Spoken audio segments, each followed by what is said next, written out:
This is a HeadGum podcast.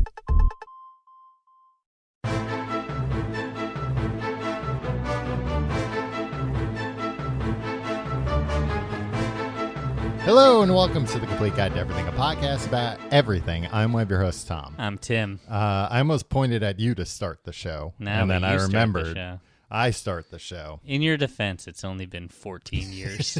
Yeah, still learning the ropes here about our very simple intro. How are you doing this week, Tim? Tom, do I seem calm to you? Do I seem relaxed? You do seem calm and relaxed. Well, I got news for you. You told me you were hungover earlier, though. Is that I didn't say I was hungover. I said I drank a gallon of wine last night. But I think I rallied very... You did, and then when I asked you if you want another beer, you said, "Oh, I'm going slow tonight." Well, just because... Just a six-pack for me before the show starts, thanks. You know, you can not want to imbibe irresponsible amount of alcohol 2 nights in a row without being... Yeah, that's me nowadays, I think. Like, thankfully I'm rarely like hungover, but like sometimes I'll drink enough that the next day I'm like, I gotta take it a little easy. Yeah. Like I don't have a headache or anything, but it's just like, like life will not be enjoyable if this happens to me often, but it's not like there's no like acute symptoms or anything. Right. Because let me tell you, like hangovers only get worse when you get older. Yeah. Like the handful of hangovers I've had in recent years, like they'll last 2 days. Yeah. And like again, the there's been times where there've been like acute hangovers where it's like, oh God. But today was just kind of like, oh God, kill me. Yeah, seriously. Today was just like I zoned out in the shower for like 10 minutes and I was like, wait, am I still in the shower?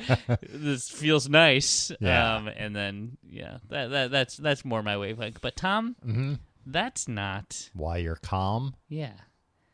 Why are you calm? But can you narrate what's about to happen here? Oh no, he's taking his pants off. What? What the hell? He just pulled something out of his. He pulled like a big ball of wax out of his ear. No, it's an earplug. Okay. I've been wearing these unbeknownst to you. Wow. You've been wearing a wire this whole time? Well, no, it's not a wire. All right, boys, take care of them. You know what we do to stool pigeons. Whenever I walk into your apartment, you make me take off my shirt. You tell me it's a check for wires, but I don't know. Make sure you're not wearing a wire and you know bootlegging this show on your own. No, these are. I don't want to say the brand name yet.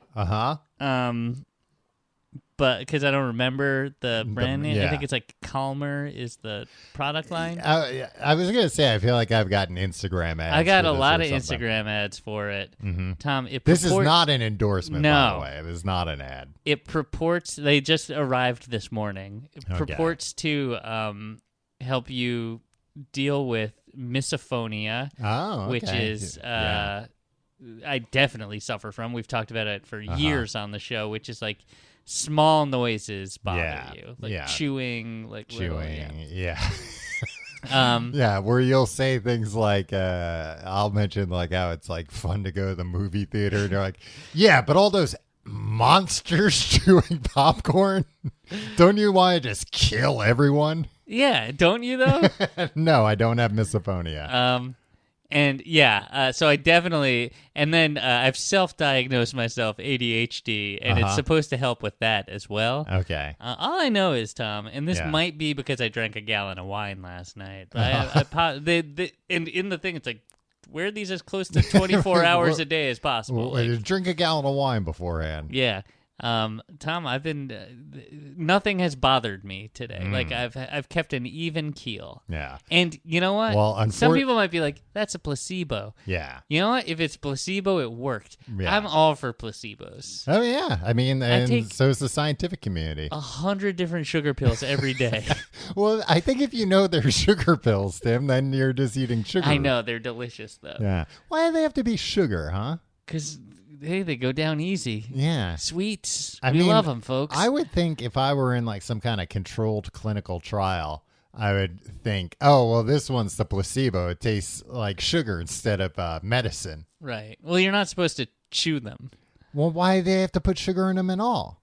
Why not just have It's them a full euphemism. of sawdust or something? It's a euphemism. Yeah. Well, sawdust would upset the stomach, I think. I think a little sawdust might settle the stomach in some cases. You ever go to a butcher shop and they got the sawdust on the floor? Yeah, you ever go there and say, "Hey, mind if I eat a little of this? I got an upset tummy." They're like, yeah, well, yeah, do whatever you want. Yeah, I like no skin off my ass. I like when places have sawdust on the floor. I don't. No, because it clumps up in where all the blood is. Yeah, I just wish it was evenly distributed, like a beach kind of. Yeah, exactly. Make the butcher shop more like a beach. Yeah, I worked in a butcher shop, Tom, as a teen. Yeah, that did not have sawdust on the floor. Yeah. Yeah, I guess it kind of like other butcher shops probably were like, yeah, you can just like mop. Yeah. If you want to. You could hire a guy named Tim who will mop. Yeah. Get your own Tim. Yeah. I worked real cheap, Tom. Yeah. Yeah. Well, it was they like paid me the in pork 90s. chops. Wow. Oh, pork chops don't go as far as they used to. They did. Here's the thing. They did pay you in pork chops. Essentially. Mm-hmm. So what's a teenager going to do with a dozen pork chops? Well, feed himself and his family. No. So I was like 16. I was employed at the butcher shop. Would have called you Timmy Pork Chops instead of Timmy Meatballs. Yeah. I ate my fair share of meatballs on the clock. No. Okay, so it's where at home they called you Timmy Pork Chops. It's where all the moms shopped, right? Yeah. Your mom was there. I remember one Thanksgiving morning. I kind of ushered her to the front of the line to get her turkey that she had ordered. I said, "Mrs. Reynolds, here's your turkey." Yeah. And she said, "Thank you." Well, I mean, had she like already paid for it and she was just picking it up? Yeah, but it was full. There was like 1,000 orders. Yeah, but still, it's like, oh, I know what that person's here for. They're just picking something up. I can help. But everybody was just picking something up. Well, then we why weren't was there selling such a big line? Because you got to go back into the refrigerator and come out, and you had to go through all the turkeys. All the turkeys look the fucking same, Dom. Yeah, why'd you label the turkeys? Because, some people wanted a 16-pounder, some people wanted a 12-pounder. Organize them by weight, and then I wasn't the manager, Tom. I was 16. Well, yeah, with that attitude, you never would be. I do want to add that your mom and I have a funny way of running into each other on holidays, because I ran into her at a Dunkin' Donuts one time the day after Christmas. Yeah, Boxing Day. Yeah, another holiday. That's what the song "Brick" is about. Running into my mom. 6 a.m. day after Christmas. Running into Tom's mom at the Dunkin' Donuts. Yeah, I mean, I don't think it's that funny. I think it's probably like you're home for the holidays, and I guess I don't know where I was. So this was the system they had. All the mom. So my mom naturally shopped at that butcher shop also, and I was paid under the table. I can say that now. Yeah. And that didn't even matter. So my mom would come in and she'd be like, "Okay, we're having pork chops. I'd like to buy some pork chops, please." Or she would like, they were like, "Well, let's take them out of Tim's paycheck." That's what they did. They were like, "You will get a quote unquote discount, and we'll take it out of the paycheck." Yeah. I don't think there was much of a discount applied. Right. And also, my mom was, ostensibly going to pay me back for that. Okay. I don't think. I think maybe I was footing the bill for my family's pork chop habit back in the 90s. Wow. Yeah. Wild allegations to be throwing around. To lob around 25 years later, but I mean, I do remember your family had pork chops for dinner every night. Yeah, we were pork chop and every lunch, every breakfast. It was just other white meat, Tom. It was just always pork chops. Is pork red meat, and that's why they said the other white meat? Because we're second banana to chicken. Chicken's white meat, and we're the other one. It's better than we're not going to be able to take on red meat. Yeah. I guess so. I guess it's kind of white meat. It's not like as bloody as beef. I don't know.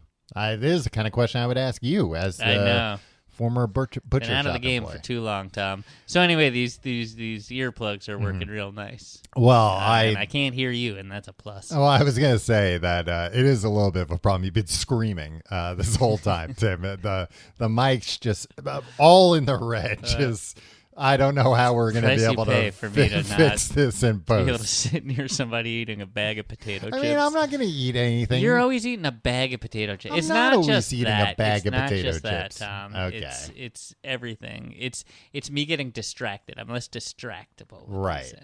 I think I kind of do that with my AirPod Pros. Yeah. That those are just kind of like in my ears all the time during the day. Yeah, and that's what I would do. I would like blast white noise through noise canceling headphones just to like get through the day. And it's like that's probably not a healthy way for a brain to work. Now, what happens if you got these things in? You go to put like earbuds in. Is it just going to jam those things into your brain? Yeah, and that's just the price you pay. But then you'll be cured of all this stuff for good. You won't have to worry about it anymore. How much something like that set you back? I think it was like $14.99. Oh, that's not bad. Yeah, $14,000. What? $14,000? Yeah, I mean, Tim, you pulled it out of your ear. It just looked like a piece of plastic. Yeah, you pulled it out of your ass. Wow, Tim. I think these new earbuds are making you angry. No, I'm still drunk from last night. I don't like this new Tim. I mean, I guess it has a pretty good business. I shouldn't shit on these things. I'll like watch next week. They'll be a sponsor. Yeah. But like if you're selling for $15 earplugs that cost maybe a nickel to produce. Yeah, they always say that, but like, you know what? Like back in the 90s when it's like, I gotta pay $17.99 for a CD.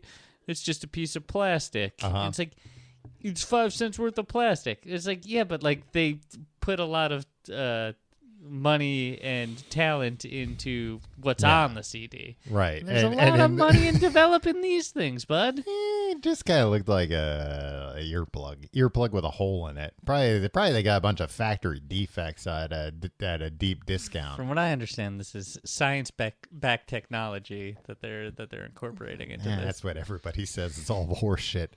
Tim, this week we're talking about movies. I was gonna sing a movies song, but we didn't have the rights. Hooray for Hollywood, Part 2. Hooray for Hollywood. We're talking about summer blockbusters because it's almost, we decided last week, summer blockbuster time. As we record this, Tim, I think people are probably lining up for the midnight showing of Fast X. Oh, which is getting middling reviews. Too bad reviews, right? Oh, is it? I think so. Yeah. Have any of them ever gotten good reviews? I feel like maybe somewhere around like 6 or 7 people were probably like, this is stupid, but it's fun. Yeah, I think at some point it's like, it's campy fun. It's camp. But now people are just like, this is annoying. These cars are too loud. Put some mufflers on them. Yeah. Yeah. Hey, where's the? I want to see all the inspection stickers of these cars. Yeah. I think they might be putting too many emissions out. I wonder if they must by now have like some electric cars in those movies. I don't know. Maybe not. We'll see. I mean, go see. Maybe that's why Fast X is getting such bad reviews. Yeah, maybe maybe somebody drives like a Prius. Yeah. And they're like, it's better for the environment. And Vin Diesel tells him, "You're out of the family." All right. So where we left off, we had talked about Spider-Man Across the Spider-Verse coming out June 2nd. So actually, like pretty soon. I think that's probably the next movie I'm hoping / planning to see in theaters. Right. Hoping to see, as if it's like a real unattainable goal to go to a showing of a film that you really want to see? Well, it's not as unattainable. It's like I'll probably forget that. Buy tickets right now, Tom. Well, but if I buy tickets now, you know what? I also like nowadays, I like to wait for the reviews. Even Into the Spider-Verse 2? Yeah, I'm sure it's going to be pretty good. The first one was like a top 5 movie of all time for you. Yeah, and like it's got all the same people involved. Yeah, I'll probably. Spider-Man. Yeah, Spider-Man's in it. It's other Spider-Mans. Yeah. Yeah, we'll stop right now. I'll go buy some tickets. But after that, Tim, the next big motion picture. Oh, I don't have the date this one comes out. I think maybe it's the weekend after.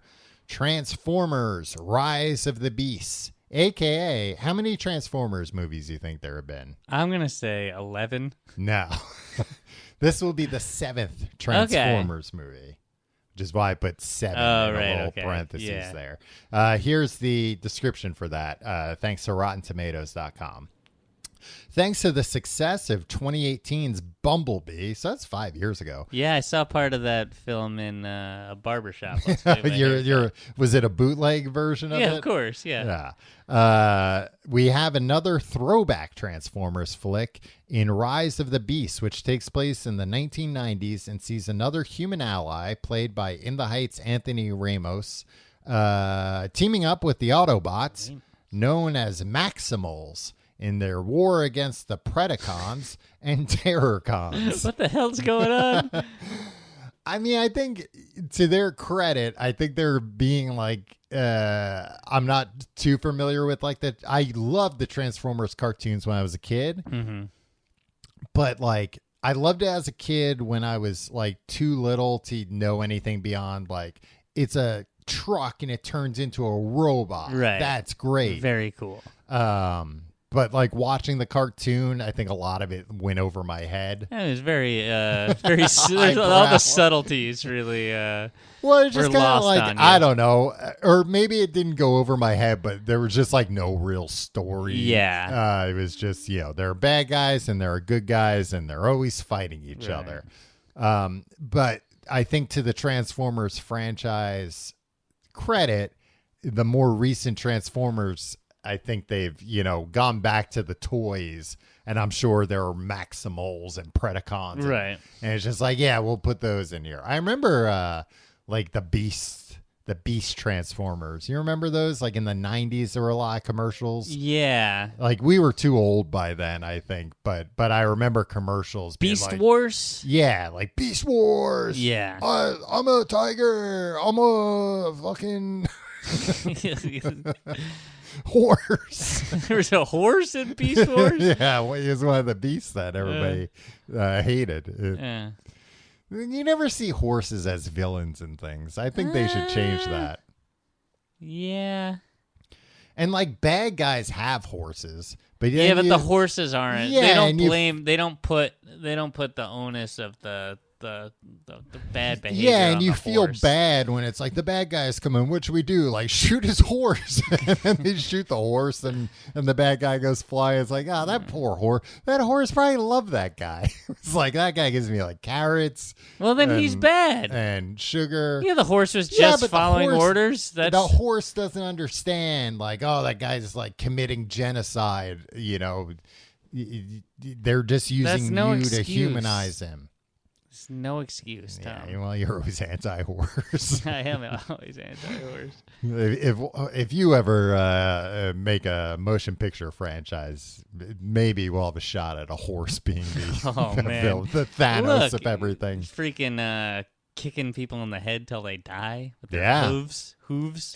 They can do it in one kick sometimes. I know. That's why I'll never sneak up on a horse. Tim, I'm playing the Zelda game. I was trying to sneak up on a horse the other day and it kicked me in the head. Yeah. See? Yeah. I was going to tame it and make it mine. But they're wild horses. I guess I was being a little too loud and it kicked me in the head. I don't think I've seen any of the Transformers movies. Maybe I've seen the first one, like the most of any of them. Yeah, I haven't seen. I saw some of Bumblebee at the barber shop, as I mentioned.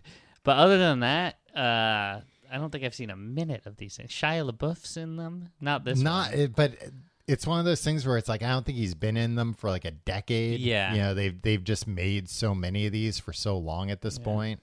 They were Michael Bay, but now. It's I don't know. There's probably like not even a director for this one. It's just like the the visual effects supervisor's name is whatever, and they're actually the one calling all the shots here. Yeah. Spielberg is involved with this. Oh, yeah. Maybe he was the producer on the first one. Which also makes me feel like Steven Spielberg makes more money in one day from the Transformers films. Today. VOD rentals. Yeah. Than I will make in my entire life. Yeah. He's a rich guy. Yeah. And just to be like, yeah. Oh, you know who the lead voice in this film? Who? Rise of the Beasts. Your buddy Pete Davidson. Oh, I don't think he's the lead voice, but I know he's like he plays Mirage. Mm-hmm. He's #1 billed on IMDb right now. Oh, well, all right. He's the lead. That he seems like about right for that. That's a good match to star power and sensibility to the Transformers. Kind of junky. Kind of like a junky guy. Not a junkie. Right. But just kind of like a lowbrow guy. Yeah. And we like Pete Davidson on this podcast. I think he's very funny, yeah. But Yeah, and it's also the day he came in to record his lines, he was like, you know how much they're paying me for this? And I only had to be here for an afternoon. Yeah. Transformers Beast Wars. Tim, will you be there opening night? I'll be there opening morning. Lining up. Being the first in line, the Star Wars movies people used to do. I want to get front row.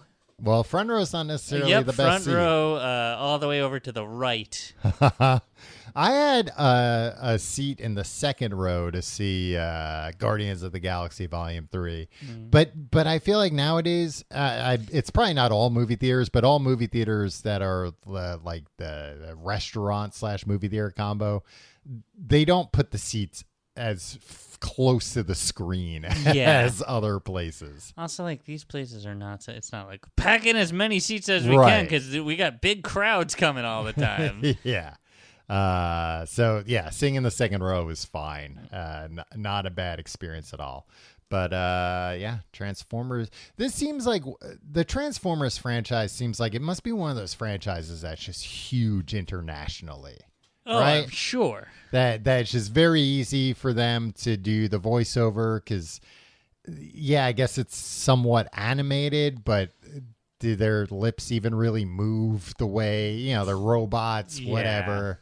And it's just big spectacle and probably very easy to follow story. Either easy to follow stories or convoluted stories that you don't have to think about. You when you're 4 years old being there's stuff going on, but these robots are going to fight the other robots. I don't know. One of them's going to turn into a car at one I don't know what their problem is with each other, but I'm just here to watch the fight, guys. Tom, and then a very similar film coming out presumably the next week, Asteroid City. Yeah. This is a Wes Anderson joint. Yeah. You're not a Wes Anderson fan. I'm not, I guess. I like some of his stuff. But I think the more recent stuff is just a little too twee for me. Yeah, and I think people see the way he composes his shots, and they're like, "Well, that's all there is to the." And they ignore the fact that these are solid films in many cases. I didn't like that Darjeeling Limited, but that came out 20 years ago now. I was gonna say I remember really liking Rushmore. Yeah, and liking it because it had funny dialogue in it. Yeah, the whole nice nurses scrub guy. They're OR scrubs. Oh, are they? Yeah, I saw that in the theater with you, Tom. Uh-huh. You nearly choked to death on your popcorn. It's with Luke Wilson, right? Yeah. And Jason Schwartzman. Yeah. I love that line. Well, Tom, that exchange. Asteroid City has a crackerjack cast. Yeah. Jason Schwartzman of the Coppola family. Yeah, it's basically got his normal cabal of actors and then throw in some even bigger names. Who do you notice someone who's pointedly missing, or maybe not so? Yeah, Bill Murray. Yeah. Is he not in this at all? He, from what I understand, he's not. From what I understand, he was supposed to be. Okay. And then Tom Hanks filled in. Ah, okay. Which, it'd be interesting to see Tom Hanks go like Bill Murray, like late career Bill Murray. Like, yeah. I don't know if he's curmudgeonly enough, but the official story is Bill Murray got COVID, so he couldn't film the movie. But it's like he got COVID for like 4 months. Yeah, and it happened to coincide with them having to shut down another movie that Bill Murray was working on because he did something inappropriate. Mm-hmm. And they went to like great lengths to like cover what that was. Yeah, Bill Murray specifically, but I like Bill Murray. I don't like very recent Bill Murray where he's like he's not fun anymore. Yeah. He just seems like a dick now, right? He just seems like a crank, which is like he was never a crank. He was always sardonic. Yeah, he's a smart ass. Yeah. But like, I don't know. I don't need to see the very old Bill Murray be a smart ass and be a crank and something. He's in Quantumania, I want to say for one shot. Like, it is a very quick, and he's like the mayor of the city or whatever. Like, it was the kind of thing where it seemed like maybe he was in more of the movie, and not necessarily that they cut it because, you know, he had this problem on another movie, but probably just like, with this boring, we need more spectacle type thing. But this movie, Tom Hanks, Scarlett Johansson, Scarlett Johnson's in this movie? Scarlett Johnson's in it.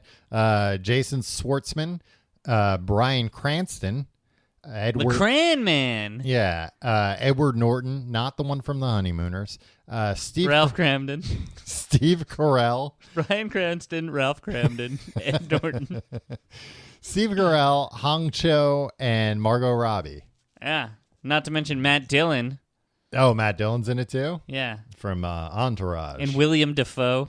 Willem Dafoe, yeah. Margaret Robbie. Margot Robbie, I mentioned her, yeah. Yeah. The plot line here, the little description is, Wes Anderson's latest film features yet another massive collection of impressive A-listers, all gathered together to tell the interlocking stories of the organizers and attendees of a junior stargazer convention held in a fictional town.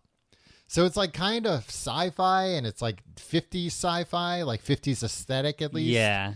I still think you're going to hate this. I think you don't like the way dialogue is delivered in his I movies. just told you I like that. Oh, are they? I know, but he's he got away from that. Yeah. You could just put that same joke in the movie. I'd love it. I know. We can just watch the Rushmore trailer. Yeah. Keep you occupied. But no, I mean, this is like a rare Wes Anderson movie that is a little interesting to me, that I'm like, oh, like I like 50s stuff. I like sci-fi. Yeah, you always stuff. say that like you want the country to be a lot more like it was in the 50s. No, that's not what I say, Tim. I don't know. It looks neat, and I feel like his aesthetic works for like the 50s better than it does for present day. Right. But yeah, I don't know. I'll probably wait till it comes out. I do appreciate that, like, he's releasing a video in like the middle of the summer blockbuster video, a movie, one of these little videos he made on his camera, right in the middle of the summer blockbuster season. Because I do think there needs to be more counter programming. Yeah, to Transformers: Rise of the Beasts. Yeah, I don't know if it's the same. Well, we'll talk about after the break the movie that's the same weekend during. But yeah, I don't know. Are you excited for this movie, Tim? I'm excited for it. You know what the thing is, like, sometimes these Wes Anderson movies are like, and this guy, and this guy, and this lady, and this lady, and then like, and they pop in for like one funny line. They're like a clerk at a store. And it's like, oh, you gonna buy that? And then nothing else. Yeah, a lot of it does seem like these days, like how many famous people can we cram into this movie? And it's like, how about you just like you get like one or two guys, like an Odd Couple situation. Yeah, just make the Odd Couple. Yeah. Wes Anderson's The Odd Couple. Yeah, with just one or two guys. Yeah, probably two. Yeah, probably two. Need two. You need two, or a really talented one guy. Or you can, like really shake up expectations. Odd Couple, one guy. The whole movie is going, where's that other guy? It's just him trying to find the other guy. He was here a minute ago. That's odd. Yeah. Things are getting odder and odder between us couple of people every day.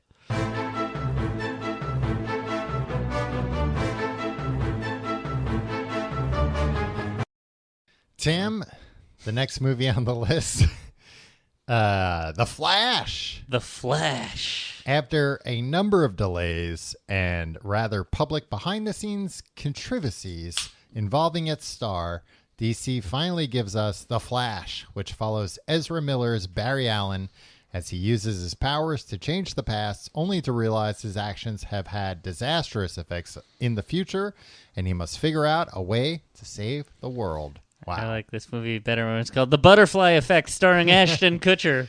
Yeah, I guess it's somewhat similar to The Butterfly Effect. It's based on this comic called Flashpoint. Okay. Starring the Flash, which was basically about the Flash going back in time to say, he has like a very Batman type origin where like his mother was killed. His father was framed for the murder. So it like ruined his life. And he eventually gets fast enough where he can go through time. Right. So he decides like, oh, what am I nuts? Why am I not going back in time, saving my mom? He does that, but it causes, like you said, the butterfly effect. Although Ashton Kutcher wakes up with no legs at one point. Yeah. Although in the comic, it's like not necessarily the butterfly effect. It's just kind of like it fucks up a bunch of stuff that is, it's not like, oh, because his mom lived, she did this and that happened, and it's like, it just kind of like rewrote reality when he did this. Seemingly from the trailer, it rewrites his reality to be 1989 Batman reality, kind of. Okay. With Michael Keaton as Batman. Yeah. Although it's a little unclear from the trailers exactly what's going on, because it doesn't seem like it's going to be stupid. It doesn't seem like he's been like transported into that world. It seems like it's just kind of. But hey, this is the first movie with at least two Batmans. It's got Ben Affleck and Michael Keaton. Exciting stuff, Tom. Probably. The Flash, correct me if I'm wrong, runs very fast. Tim, you wouldn't. He's the fastest man alive. All right. Yeah. It's like not faster than Usain Bolt. Tim, he can run so fast he can go back in time. Can Usain Bolt do? No, I don't know. So. I don't know. At this point, maybe. I guess if he did, we would never know because he went back, changed the past, and we're just not aware of it. Yeah. I believe this That's movie. What I've been saying all along, Tom. That's why I'm constantly screaming, "We need to stop Usain Bolt." I think this movie was announced like 12 years ago, like some insane amount of. I'm sure it'll live up to all the hype. It'll be great. No, apparently it's good. Yeah, I'm sure. No, Tim, do you know who gave it their endorsement just today? Michael Keaton. No, actually, he's been suspiciously silent on it. Stephen King. Okay. Is it, Tom? What? Don't everything Stephen King touches turns to gold. He didn't. I mean, it's different than like when a new Stephen King TV show is coming out. He's like, "This is great," and it's like, "Yeah, you got a cut of this."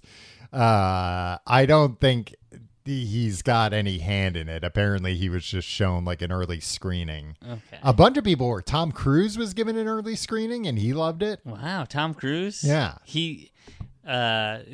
Famously critical of all types of movies, Tom Cruise. He loves going out there and just saying, like, you know what, this movie just wasn't good. No, I'm very curious. I love every single movie that's ever come out equally. They're all great. Every movie is great. It's the magic of cinema. I am very curious about this movie because I love The Flash. I do not like Ezra Miller's portrayal of Barry Allen. Right. Even you like Ezra Miller's personal off-screen life. antics. Well, though, I was right? going to say nothing of all the problems he's been involved in, and I'm sure that's cost Warner Brothers a small fortune to pay these people to shut up and to go away, the victims of Ezra Miller. But like I'm a huge Flash fan. I don't like Ezra Miller's Flash, and the trailer it's I don't know, it doesn't do a ton for me. But all these people are coming out and being like, no, this movie is like amazing. It's one of the best superhero movies of all time. They're not necessarily saying like, oh no, it's the next, whatever great film. Right. But they're saying like it's one of the best superhero movies ever. And I'm surprised by that and very intrigued to see why that is. Do you find that it's stupid to bring back Michael Keaton as Batman?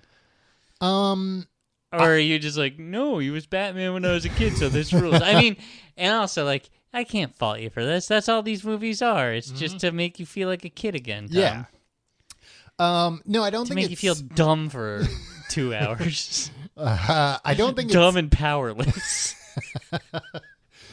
I don't think it's stupid.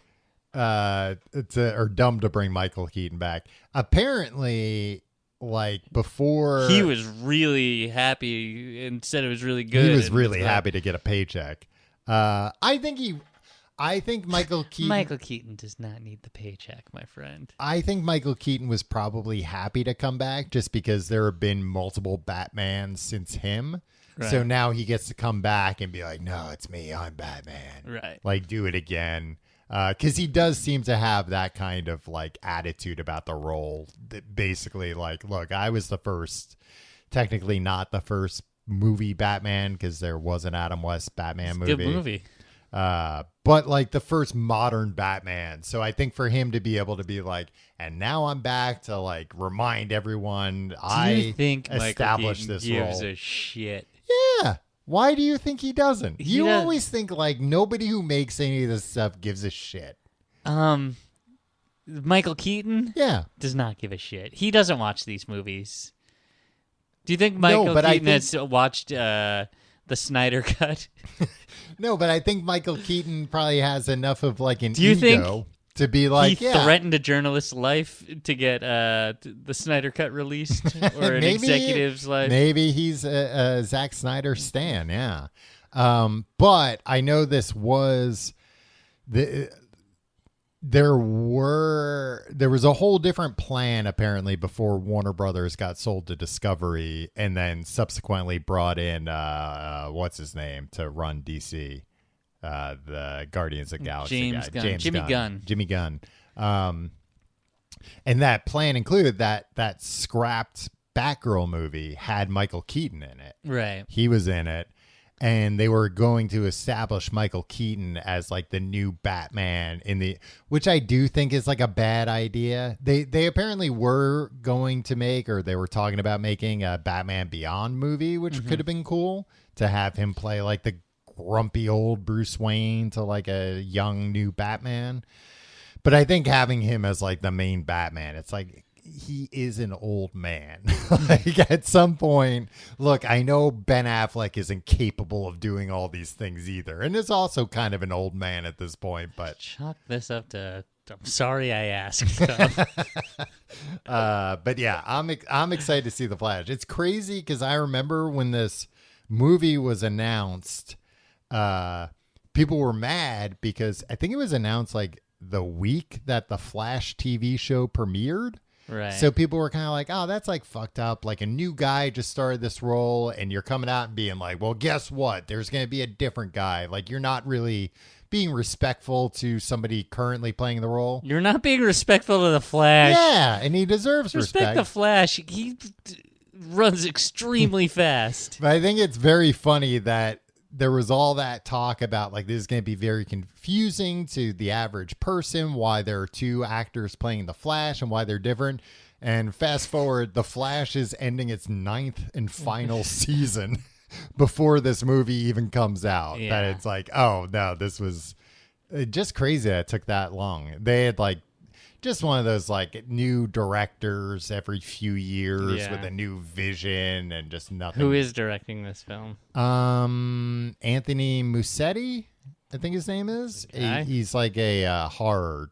Gotcha. I think he's done some horror movies. I think maybe he did those It movies. Okay. Yeah. I will say this. It is impressive and very clever that they named him the Flash, because Flash sounds like fast. Well, and a flash is something that's fast. I don't think that came into play. Well, also, strangely, nobody ever called him the Flash in those other movies. He like didn't have a superhero name. His name is just Barry. Yeah, Batman and Superman called him Barry. They didn't call him the Flash. Well, maybe we'll get to see him. We already saw it on the Flash TV show, which he appeared in one episode, like a multiverse episode. Oh, cool. Multiverse. That makes everything. Well, this is multiverse, Tim. Yeah, it's very, very cool. And well, you're not coming with me to the screening now. Are you gonna scream when you see Michael Keaton? Oh my God, I can't believe he actually is in And then this. when he says, "I'm Batman," I mean, like I know he said that. Yeah. You know, in the trailer, he says, "You want to get nuts? Let's get nuts." And it's like, it's too much because they like hold for like a full like 2 beats between it. Yeah. And it's just him. He's delivering it the way There's a that record scratch. Like, no, but he's like delivering it the way that you would imagine. Like, look, if you want your photo at Comic-Con with him, it's $100. But if you pay $120, he'll say, Right. "You want to get nuts? Let's get nuts." And to be clear, Michael Keaton is not going to do autographs at a Comic-Con. No, yeah, he's beyond all that. He can probably clean up though. Batman beyond all that. Huh? Batman beyond all that. Yes, he's Batman beyond all that. I'm sorry. That broke my brain for a minute. New Batman apparently this movie like resets the universe anyway. Because like I said, they were planning for like this Keaton Batman and everything. Yeah. But apparently it lines up with what James Gunn is going to do with like a new Superman and all that. Very cool. Tom, in terms of the Tom anticipation meter, 1 to 10, where does this fall? This is probably like a 9. This is up there. Wow, This is one of the movies that I'm most excited to see. I don't this summer. fault you for being excited. I'm ribbing you, Tom. Yeah. I think you know what these you know what you're doing. Yeah. Well, I But mean, also, I think afterwards you're gonna be like, yeah, it was fine. I guess that was exactly what I expected. Yeah. I don't know what I was gonna. I'm going into it with weird expectations of like being surprised at how many people have said like it's really good, Right. with not being super impressed with anything I've seen in the trailer. Hopefully I'm proven right. Like, and I do kind of trust like Or like not being impressed with any of the DC movies since Batman Returns, probably. yeah. And like tiring of Marvel movies as well. Like all comic book based things, you're just kind of lukewarm on these days, right? Yeah, because the Marvel This stuff isn't gonna lately bring you back. This hasn't isn't gonna been great. But I do appreciate that like a lot of the hype around superhero movies has died down enough that when people are saying something's good and like it's being shown to critics like 6 months before it comes out, and they're being like, let's show it to Stephen King. Like he'll like it and he'll tweet about it. Right. That like it must be pretty good. Like I just know when James Gunn did his like presentation for the new movies, he was like, well, we still got some movies to come out. We've got the new Shazam movie that's coming out. We've got this Flash movie. This Flash movie is fantastic. Like it's so good. So I have high expectations. We'll see. Speaking of big franchises, well, I guess the Flash isn't returning to the screen, but this guy certainly is. June 30th, Indiana Jones and the Dial of Destiny. Indiana Jones is back for a 5th adventure, this time with James Mangold, who directed Logan and Ford vs. Ferrari, at the helm. Harrison Ford returns to play Indy in the late 1960s as he strives to prevent Nazis from enacting a nefarious plan related to the ongoing space race. Okay. I didn't see the last one. The LaBeouf. Crystal Skull. Yeah. Yeah. People do not like that movie. No, I've only seen it once, and I remember it just being I don't even really remember a lot of it. But I remember thinking like this is bad. This isn't good. Shia LaBeouf playing Mutt. Tom. He's like a 50s greaser. That's cool. And sounds cool to me. Yeah, but it was like also one of those things where they were trying to make him the new, like, and we'll just start making movies with him. Which that's never worked. I don't want them to ever try that. Like, it works with James Bond, I guess, just to have a different actor play the role. That's what it is. It's just like a different guy. It's like, yeah, I'm James Bond. I'm a guy. Yeah. Like, that's what they should do. Like, right. Or Indiana Jones, they could just be like, well, that's so specific to Harrison I think Ford. it's hard. Let's just like make a different movie. Yeah, because there has been talk. I think Chris Pratt was a name that was thrown around as like, well, recast. And it's like, you can't recast. You know, you made 4 of these movies. 3 of them are beloved by lots of people. I mean, people loved Solo, a Star Wars story. Yeah, I was gonna say because that's an example of like, we'll recast Harrison Ford, and I couldn't name one Sean Connery James Bond movie. But like, people loved those, and then they were just like, no, it's a new guy. It's a different guy now. Yeah. And he's playing the same character, and we're not going to say anything. Mm-hmm. And it's like unclear if like this guy had the experiences that were portrayed in the other movies or not. Yeah. And like, don't worry about it. Just watch the movie. Yeah. It's like, it's shaken, not stirred. Yeah. No, I agree. Like, I think actually that could have been cool with Indiana Jones if they were like, guess what? His adventures always take place in the 30s and there's just a new guy, and like sometimes we'll maybe allude to things you've seen in other movies. Ask us about it. We're going to refuse to answer any questions. We're not going to like, oh, if you sit us down at the press junket, it's like, so what does this mean? Just be like, don't, just watch the movie. Shut up. Yeah. That should be the I saw. I was reading the Beavis and Butthead subreddit today. It's a place I like to hang out online. Did a spit take when I learned how you spend your day. I'm usually on there, shit posting all the time. But I'm sure you're aware from the latest Beavis and Butthead Paramount Plus movie that they kind of established that like Beavis and Butthead traveled through time from the 90s to present day, but then also there's another reality where Beavis and Butthead are like in their 50s today. Right. Like living on disability or whatever. But I saw a post today where somebody was like, how does Van Driesen, their teacher, like not remember having Beavis and Butthead in the 90s? And people are like, you're trying to figure out, like, it's fucking Beavis and Butthead. That's the way I feel about all of this, where it's like, hey, if this movie exists in this universe, like, why don't people think that Tom Cruise looks like the guy from the movie? It's like, you can't think about things this way. Just shut up and watch the movie. Who screwed that up, Tim? Last Action Hero. Yeah, that was cool. They established the idea that like in Jack Slater's universe, the Arnold Schwarzenegger character, Sylvester Stallone took a lot of the roles like Terminator that Arnold took. Yeah, that was cool. And that was like a fun little, but we don't have to apply last action hero logic to every film that's ever been made. Yeah. And that was a fun scene. They went to a Blockbuster and there was a big cutout for Terminator with Sly instead.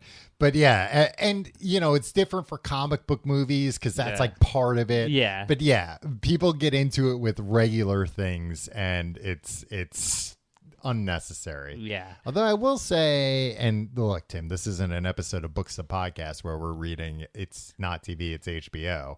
That's not the name of the book, but it's about HBO. That is one of my favorite things, though, about Succession, that they've built this like entirely fictional world of media companies. Yeah. It's like the most recent episode, no spoilers, but they like mentioned a few competitors to ATN, which is like the Fox News analog. And I was so happy that I'm like, yeah, finally a movie where like CNN doesn't exist and like Wolf Blitzer or Anderson Cooper has to have a cameo. Yeah. I hate that shit. Come up with a fake, TV station. Also, like, it screws up the whole dynamic. Like, Studio 60 on the Sunset Strip was about SNL, but SNL existed in that world. Yeah, so and now it's like so I have to what imagine is this? Like, this is like a Mad TV show, actually? Or I have to imagine a universe where like there are two shows on Saturday Night Live and they're both, or this was like on Friday nights maybe, but like there are two successful live sketch comedy shows and that doesn't resemble like Larry Sanders. That was always a thing with Larry Sanders. It's like it was about network late night shows. Yeah. But he was talking about Leno and Letterman and Conan, and it's just like, okay, well, then what channel are you on? Yeah. You're on like another network. So now it's the big it's ABC, NBC, CBS and Fox and like this other thing. Like, so now that breaks the whole reality of it.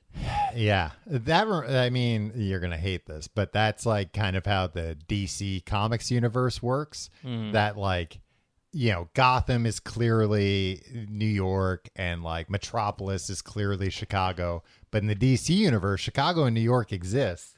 The explanation is that in the DC universe, the Earth is a little bit bigger and the United States is a little bit bigger. I like it. I like this.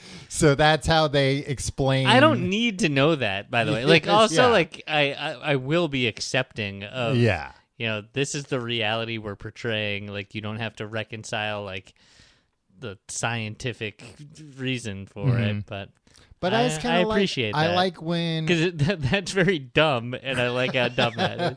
I just kind of like when... And like, there's a national city, which is supposed to be D.C., but D.C. exists too, which is a little confusing because then it's like, well, what happens in National City? But yeah, I like... The answer should be shut up. Just read the comic. There are two governments.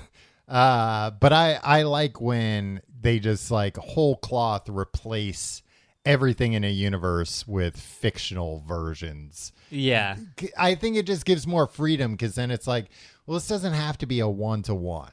Like in Succession, ATN is not exactly Fox News. It's similar. Right. But they have enough leeway to be like, nah, in these ways it's a little bit different. I do appreciate when there is like something that's like, no, we're using all real brands here. Because like there's some things that just like ring false if it's not done well.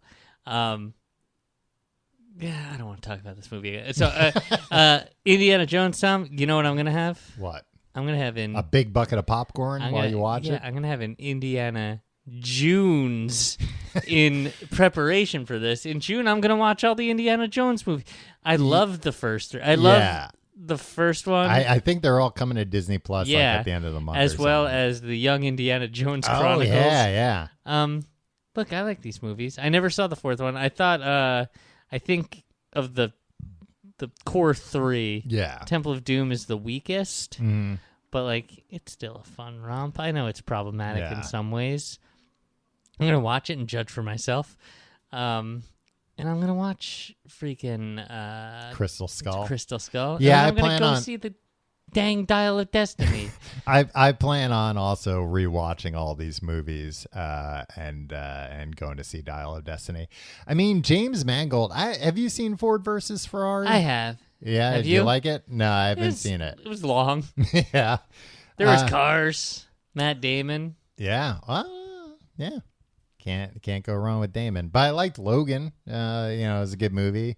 But I'm always suspicious when I know, Tom. You've been talking about Succession for the last 20 minutes. Just kidding. What? You like Logan. Oh, I see. But I'm always suspicious, specifically when it's a Steven Spielberg franchise, and he's like, "No, I'm going to let somebody else direct this one." Well, Steven Spielberg did not to say that he's not capable of making a real clunker of a movie, but but it is weird. It's like you don't have this movie doesn't need to happen. Why Harrison Ford sure as shit doesn't want to be there. You don't want to be anywhere, right? He's like working more than because he's going to be in the Marvel Cinematic Universe. I know. And it's like, why are you doing this when you're fucking 80 years old? And the crankiest guy, they were doing the new Star Wars trilogy. He's like, I'll be in the first one if you kill me. Yeah. I watched that show Shrinking, which I have mixed feelings about the show, but I liked him in it. And I was thinking this is kind of crazy. I haven't seen Harrison Ford not playing Han Solo or Indiana Jones in a while. But then you haven't rewatched What Lies Beneath very recently. Oh, I should, because I love that movie. I remember. It doesn't hold up. I mean, I remember watching it when it came out and loving it. Oh, it was a total mind freak. Yeah, but. Yeah, I kind of thought with Shrinking, this is kind of cool. Harrison Ford's you know what? I'm going to do a comedy drama type thing. I haven't really done that. I'm going to do TV, which he hasn't really done. So that's why it's weird to me that he's and then I'll make an Indiana Jones movie and then I don't know, probably sign a 12 movie Marvel deal. Yeah, maybe, freaking Ally McBeal is encouraging that. Encouraging him to get out of the house. Yeah. Yeah. Get out there and die already so I can get your money. But yeah, I will say, have you watched a trailer for this one, Dial of Destiny? I don't remember. The deep fake young Harrison, not young, but I did 40s see this, Harrison Ford. It does look decent. Yeah. But the thing is, the deep fakes look real good as long as the person isn't talking. Right. They still haven't nailed when somebody's talking. Because I don't know if you were paying attention to any of this, but when they put Luke Skywalker in some of these Star Wars shows, the first time they did it, it was very uncanny valley of this is neat, but what the hell is this computer abomination that's appeared? But the second time he appeared, they worked around his dialogue so that the camera wasn't, the camera would switch the reaction shot when he was talking. He'd just go, that's all you saw him do. And it was subtle enough that it wasn't super noticeable that that's what they were doing, but it worked. It was work around the weakness here. The weakness is as soon as a character starts talking, it looks weird. It doesn't look right. Cut away to something else. So I feel in the trailers, you see younger Harrison Ford, but he's not talking. It's only for maybe 1 or 2 second shot at a time or an action shot. And it looks good, but I'm sure when he talks, it's going to look weird. But, and I'm sure it's also going to look weird. Say this don't do the deep fake stuff. What is it, time travel movie or something? That's kind of what it seems multiverse? If it's a no, it's not multiverse. It's time freaking travel, which is, I always love time travel stuff, but it is, I fear going down the same problematic route that Crystal Skull did. spoiler alert for you, Tim, because you haven't seen Crystal Skull, but at the end, there are aliens. Yeah, like full-on gray, big-eyed alien. The kind that come to your room at night, paralyze you, and then take you. I know them all too well, Tom. You don't need to tell me. Experiments. And it's just kind of one of those where it's like, yeah, there are weird and mystical elements in the other movies. Tom, freaking, they look in the Ark of the Covenant. The guy's face melt. Like, religion is real, like unequivocally in that. Like, aliens can be real too. It's pulpy. It's also supposed to be like, shut up, who cares? Watch the movie. There's aliens. Yeah, I agree, but I think like all those movies, they all kind of have a similar plot of like everybody kind of being like, that's just a fairy tale. Indeed, that's not real. That, the goblet that Jesus drank out of, that doesn't exist. And then at the end, he finds it, and it's like, oh, shit, there's some knight that's been just, I don't know, hanging out for 2,000 years guarding this, and like, oh, all this stuff is real. And that kind of happens in this. Like, it's not till the very end that, like, you see aliens. But I fear that with this, that it's like the time travel is going to be a part of it throughout, and that's maybe like a little too far removed from the reserve judgment, Tom. I am, Tim. I'm excited to see it. I'm excited to see it too. I'm excited for my Indiana Jones. Tim, we're gonna have to do a part 3. Yeah, there's but just not no next two week. ways about it. We're going to take a quick programming. We have a pre-recorded episode next week that I think people will enjoy. They'll find fun. We got a special one-off next week.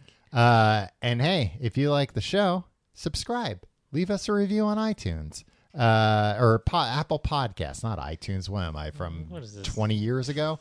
And check out our website, tcgt.com, where you can find all our social media links. We got our Reddit, our Discord, all kinds of fun stuff, and our Patreon, most importantly, patreon.com/complete guide, where you can find books and podcasts. This week we're finishing up It's Not TV, the story of the rise and the success. Spectacular rise, revolution, and future of HBO. Yeah. Felix Gillette and John Goblin.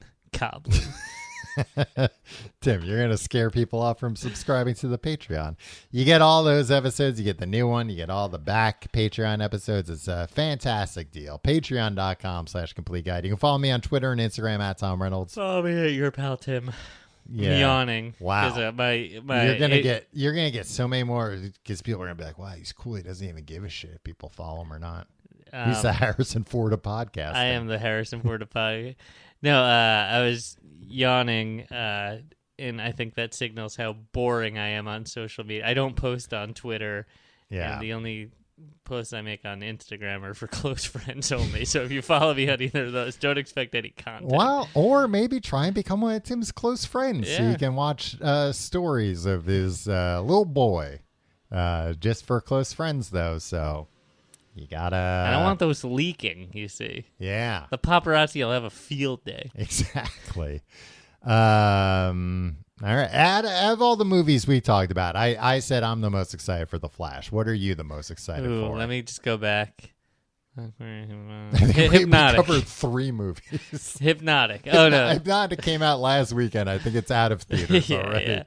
Yeah. I would say out of the ones we spoke about, probably Asteroid City. Yeah, typical. But also, like, I'm not that excited for Asteroid City. I think, like, are you gonna see it? Are you gonna make an effort to see it in theaters, or you're probably gonna wait? It's very difficult for me to see a movie in a movie theater. But I will say, like, that is something that my wife and I can really agree on. We're both Wes heads. Mm-hmm. So I think there's a possibility. Yeah, we might coordinate like a day off while the baby's at daycare. Go see a matinee. Yeah. Did I tell you about when I saw Air and like at the Alamo Drafthouse, you're allowed to talk during the matinee screenings? Oh, really? And they're like, and I think it's in effort to be like kid friendly. It's like, hey, we're not going to kick you out for making noise.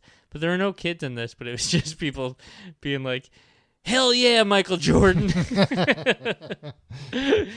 Well, that's fun. That adds to it too. Yeah. I just watched that because it's on Prime. Yeah, it's cute, right? Yeah, I liked it. It was like a fun. Ben Affleck's a good director because like it's a movie about a fucking business deal. Yeah. And like not even really a very important one for Nike and Michael Jordan, but like not one that affects me at all. Right. But made a an entertaining to watch movie. Isn't it just great? That I feel like didn't stray too far from like the actual facts. Yeah, there are definitely. Well, you know what? Not really spoilers for this movie, but like, they do a thing at the end where, typical movie based on a real. Yeah. What happened to them after this? And they show like the guy who designed the first Air Jordan that a month later was when he came up with the Jumpman logo. Right. And that made me feel like, yeah, the fact that they didn't present the shoe the first time with like the Jumpman logo, like this is what everybody has in their mind when they think of the first Air Jordan, made me feel like it was somewhat accurate because I was like, I don't know, if I were a producer on this movie, I'd be like, just put it on the fucking shoe the first time Michael Jordan sees it. This is going to be a major spoiler, so Okay. just turn off the episode now. Like, you don't even skip ahead. Cause, Michael Jordan is an alien. He takes off his mask at the end. No, the whole thing at the end with Michael Jordan's mom calling Matt Damon, Viola Davis, calling Matt Damon, being like, you have a deal, except he needs to share in the profits. Oh, yeah. Did not, and like that. Oh, it didn't happen that way? No, they were like, oh, well, here's how we'll sweeten the deal. We'll offer him profit sharing. And they were like, oh, cool, nobody else will do that. That's great. And it wasn't so it was like Nike offered it because they knew they had to do something. It wasn't like, in the movie, it was like, Matt Damon makes a big speech that wins them over. Yeah. And they need to. And then when she says that, he's like, well, that's not the way things work. Yeah. And it's like, well, it wasn't a big speech that won them over. It was their initial pitch was, oh, they'll offer you whatever, but they won't offer you a piece of the profits, and we will. And they were like, oh, yeah, makes sense. Okay, let's do the deal.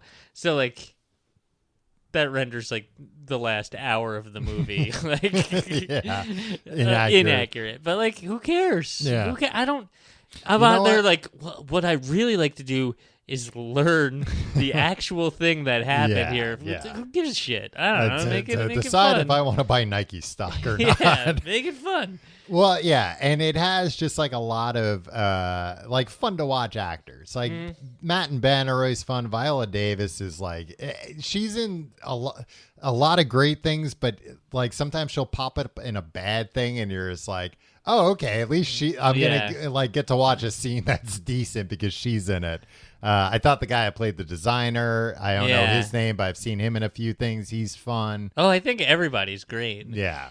How fucking great is it to see Ben Affleck just being a freaking goofball comic relief? Yeah. And like, it's very funny that like Ben Affleck optioned Phil Knight's and apparently book. Like spent time with them and stuff and was like, cool, this is how I'm gonna play you. And we're gonna make you a clown and like we're basing it on your book and you're gonna be the buffoon. Well, and that's what also I thought made it seem like this must be pretty accurate because they optioned the book, it's based on the book, but like they kind of show that Phil Knight is the whole time just like, are you sure? I don't think so, but all right. Like, that's not like he's like, and I came up with this idea. Air Jordan. And good movie. It's on Prime. So if you got Prime, hey, feel free to watch it. What movie that we discussed are you most excited? The Flash. Really? Even more than Into the Spider or Out of the Spider-Verse? Yeah, because Into the Spider-Verse, it's like... wait, we discussed that last week. Yeah, that was last week. But also, it's like, I know what to expect there. I'm excited for it, but I have an idea. Like I said, The Flash, it's more because I don't think the trailer looked... I'm very curious what everybody thinks is so good about it.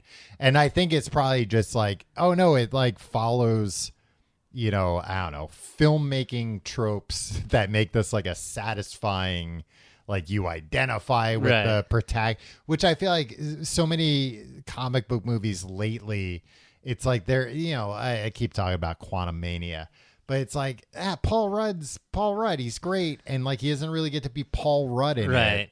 And you don't really get any kind of character arc for him. Yeah. And you don't have to do, like, I think you're right. Like, if it's just like a movie that they just solid scripts. Yeah. And that's not to go back to Air, but to go back to Air, it's like, yeah, this was like fine. It set up the stakes. But I was like yeah, I was pumping my fist when I was so it's just because like, yeah, this is great. This yeah. And luckily you were in that theater where you could yell and scream, do whatever you weren't pump. allowed to pump. You got thrown out of there. You didn't get to see the after credit sequence. The usher. Oh man. Tom. Mm-hmm. One thing you put together, you very generously, not even generously because you're benefiting from it too, but you put together this list of movies. You did the work here. I very much appreciate that. Is there a reason you left off Killers of the Flower Moon? Oh, is that this summer? I think it's fall. Yeah. Oh, yeah, maybe. That's why I left it off. Well, that's why I asked. All right. We'll see you next week.